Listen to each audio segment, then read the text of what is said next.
ukurikiranye Shuti Innovative TV.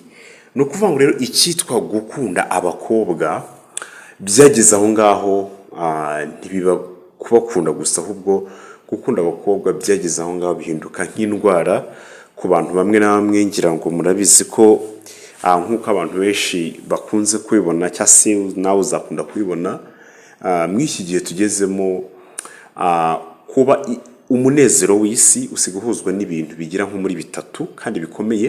Ikintu cya mbere ni amafaranga, icya kabiri ni igitsina gore cyangwa se abagore, icya gatatu rero ni ibiyobyabwenge. Ubwo bijyana, ubwo nituvuga ibiyobyabwenge ubwo ni ibintu bijyana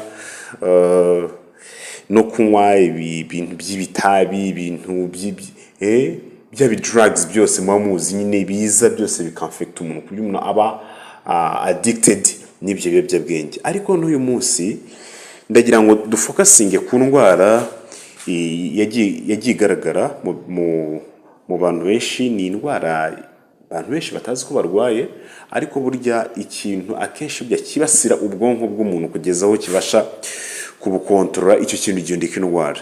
Ni ukuvuga ngo rero ntabwo indwara ari yayindi umuntu avuga ngo ngiye kwa muganga ndumva ndi kuribwa ahantu, ndumva ingingo runaka iri kundya, ngo tuvuge ngo niyo ndwara yonyine gusa. Buryo ni indwara ishobora kukwafekta mu bundi buryo, ariko igasa ari indwara ishingira ku mitekerereze, kuko urabizi ko ubwonko bwacu nibwo butekereza, nibwo buduha ibintu byinshi, nibwo buduha plan byo gukora. So rero no kuvuga ngo ukuntu hano bemeze, hari ikintu kibaho gifata indwara none ikaba ari indwara y'imitekerereze. Donc ukaba wagira indi power cyangwa se indi esprit, nimba naba esprit runaka igusunikira gukora ikintu, ariko ugasana icyo kintu uri gukora mu by'ukuri ntabwo ari wanyawe, ahubwo ni ikindi kintu kimeze nka esprit kiri cyuma yawe kiri gusunika. Ibi bintu rero bireze muri iki gihe, usiga ubona ko igitsina gabo nimba naba ko cyajwe mu simbiza, ariko usiga ubona donc nibwo bwa mbere iki nicyo kinyejana cya mbere kibashije kubaho aho abagabo benshi bamaje kurwara indwara yo gukunda igitsina gore biteye ubwoba. Ntabwo ari ukubakunda nk'uko wakunda umuntu ngo mugire umugore cyangwa se be wamugira mama w'abana, biratandukanye.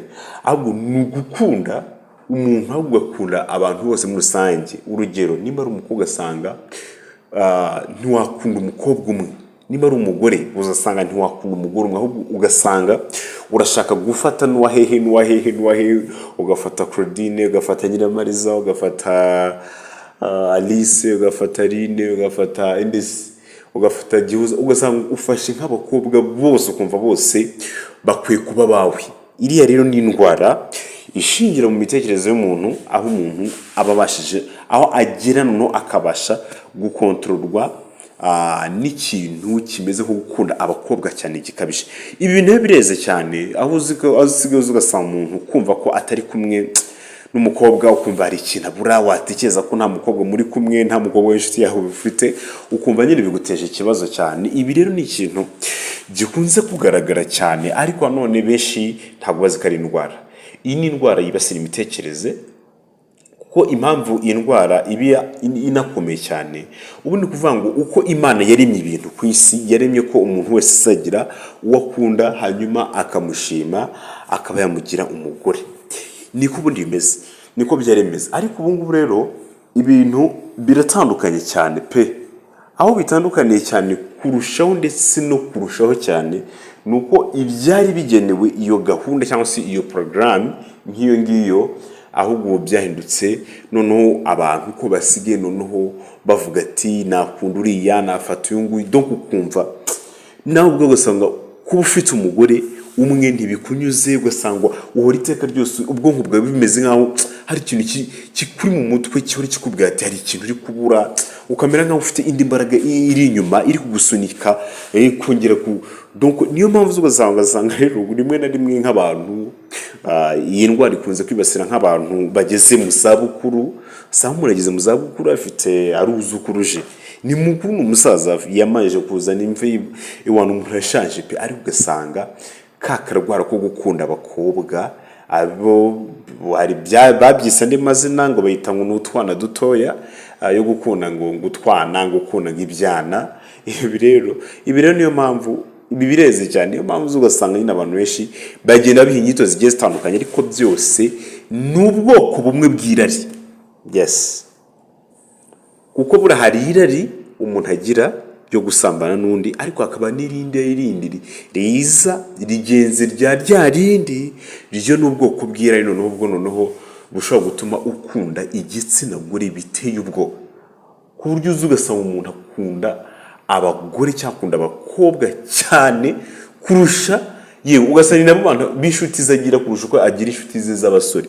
Ibi bintu rero bireze cyane, bireze, ariko ni uburyo ki ubu burwayi bukomeje kwibasira abantu benshi, bikaba byatuma umuntu yumva ko akontororwa n'igitsina gore.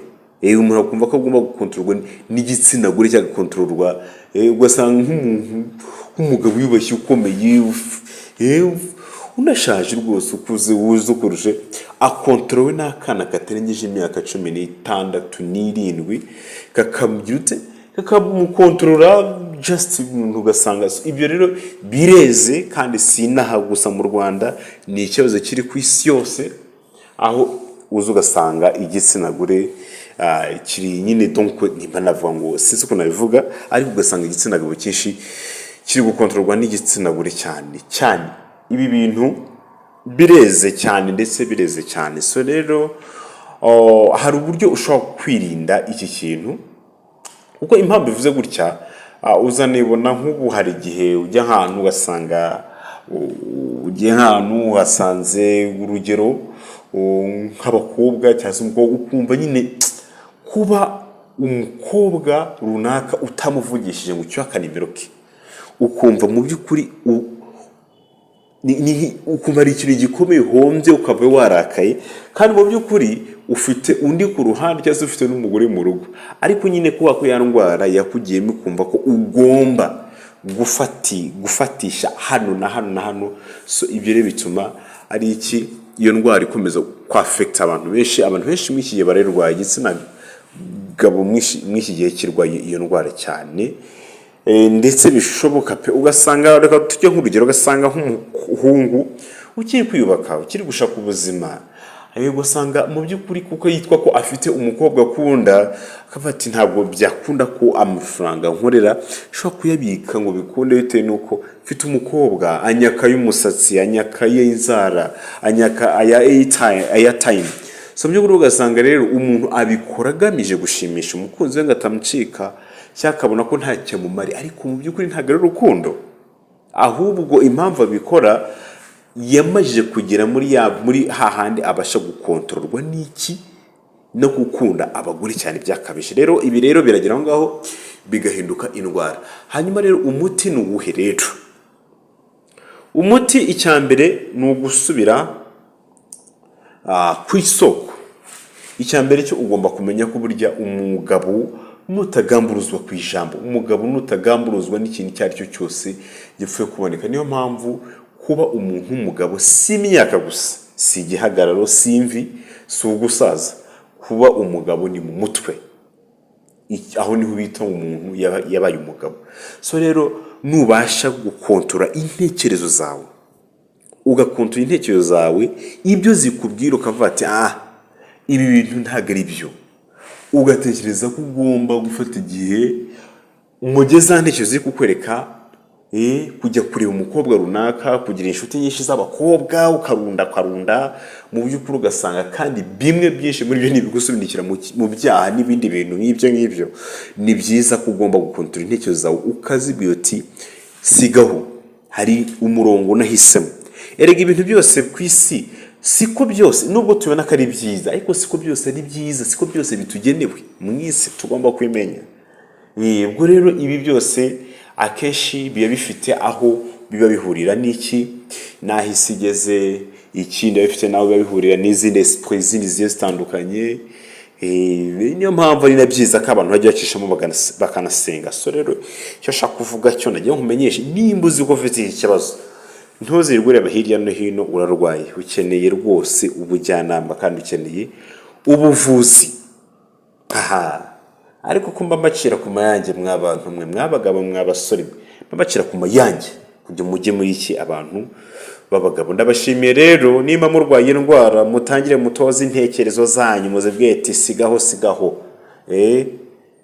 gira umukunzi umwe ugira umugore umwe bizaba biguhagije kujya gufata no kwitoza gufata uburi korora ya ndwara sasa bikazatuma rero ujya mu rugo rwawe kurwubaka bitazakunda ntabwo ushaka kubaka urugo ufite imitekerereze cyangwa se witwara gutya ntabwo bikunda so ntabwo bishoboka never ntabwo byakunda bitewe nuko urarwaye nyine ufite uburwayi niyo mpamvu kubakana n'umugore umwe byakunaniye uhora uzenguruka hehe uzenguruka mu bakobwa n'abagore ibyo gasa byarakokamye nta kindi ishoboye ni ukubera iki uburwayi rero butizwa umurindi n'ikintu cyitwa gufata niyo mpamvu ari byiza ko no mu rukundo nimba kunze kunda umuntu umwe nujya gufatanya benshi uzaba uri kwitoza ubwonko bwawe n'intekerezo zawe kuzisanga udashobora kubaka urugo rwawe n'uwo mwashakanye ahubwo uhore ubungabunga kubunga hari icyo twita mu kubunga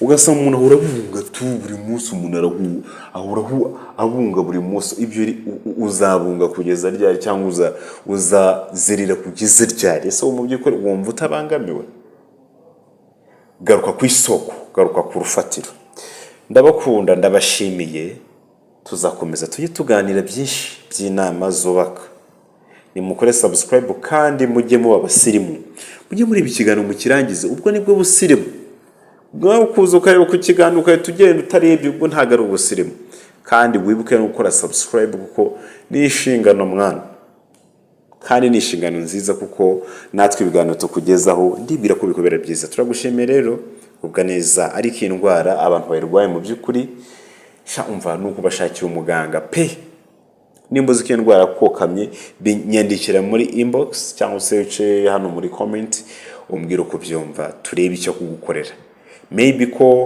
dushobora no gukora na second part y'ikiganiro kuko urana ko ni ikiganiro gishobora gufasha benshi murakoze